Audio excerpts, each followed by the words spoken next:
dhalinyarada halkan waxaan ka salaamayaa dhammaan macaamiisheeda Daaruraxma oo dareensan teleefankaygu inuu dansan yahay ama khadka ka maqan yahay. Anuu dhakhtar baadiyaan ahay. Dhakhtar baadiya markaa tahayna de khasab maaha mar walba inaad communication ku jirtid. Kala baan ka bixinaynaa dhowrkan bari. Daawadii waxaad ka helaysaan magaalada Nairobi baad ka helaysaan, Xamar baad ka helaysaan, waxaad ka helaysaan Marqaan, waxaad ka helaysaan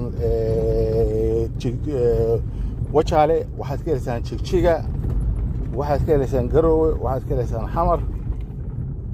YouTube-kayga booqda Soomaali weyn meel kasta dadka shanta qaaradoodba YouTube-kayga booqda Dr. Jaamac Ilaala Jecel. waxaan idinku salaamayaa salaanta islaamka. Assalaamu calaykum waraxmatullaahi wabarakaatu. Jimco wanaagsan. Dhalinyaradii halkan hawshooda ka socotay oo wacyigelinta xagga siigada joojiya. Siigadu ceeb bay keentay.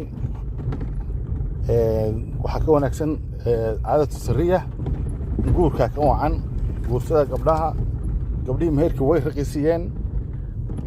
midda kale gabdhihii waxay yiraahdeen dhaqan islaam baan doonaynaa anaku waan joojinay aqal hebel iyo fulan hebel iyo dahab hebel waxaas waa tageen. dadka waalidiinta oo waagii hore qayb ka mid ah waxay oran jireen markay gabadha laga soo doono imsa siinaysa iyaga laftigoodu waa fahmeen waqtiga dhalinyaro marka adigu wax isgabaynina joojiya siigada. gacantu waa ceeb bay keentay gacantu.